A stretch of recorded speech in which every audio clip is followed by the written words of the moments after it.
अभिराज इस समय जिंदगी और मौत के बीच फंसा हुआ है।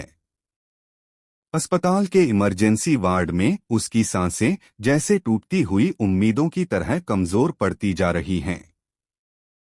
मॉनिटर पर उठती गिरती लाइनों को देखकर हर किसी का दिल धक धक कर रहा है।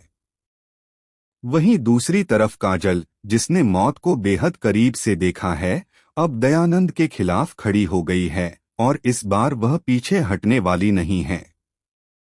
कलर्स के पॉपुलर टीवी शो बिंदी के आने वाले एपिसोड में एक बड़ा धमाका देखने को मिलेगा। कहानी एक ऐसे मोड़ पर पहुंच गई है जहां हर कदम पर खतरा है, हर पात्र की किस्मत एक धागे पर लटकी हुई है और हर सच्चाई अपने सबसे डरावने रूप में सामने आने को तैयार है। आग से भरे उस फार्म हाउस में जहां काजल को कैद करके रखा गया था, वह किसी तरह जिंदा निकलने में सफल हो गई। धुआं उसके फेफड़ों में भर गया था, आग की लपटों ने उसके कपड़ों को झुलसा दिया था और मौत की सिहरन ने उसकी आत्मा तक को हिला दिया था। लेकिन उसकी जिद, उसका साहस और उसका सच उससे कहीं ज्यादा मजबूत साबित हुआ।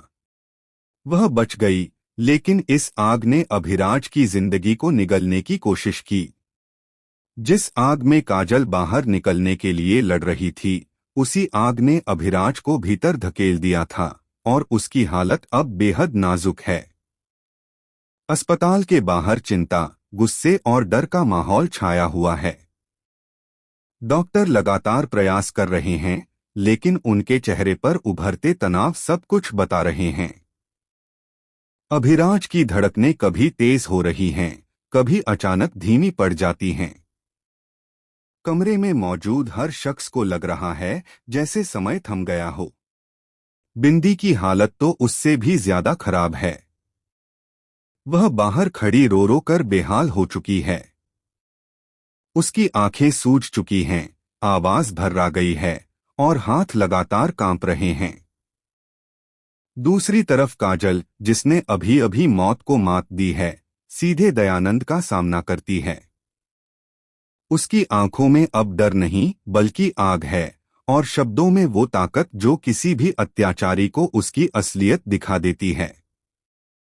वह दयानंद के सामने खड़ी होकर साफ शब्दों में कहती है, मैं बच गई हूं और अब मैं साबित करूंगी कि तुम ही दोषी हो।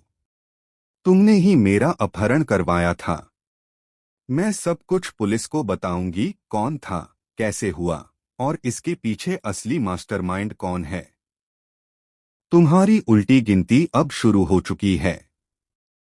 काजल के इन शब्दों ने दयानंद के पैरों तले जमीन खिसका दी।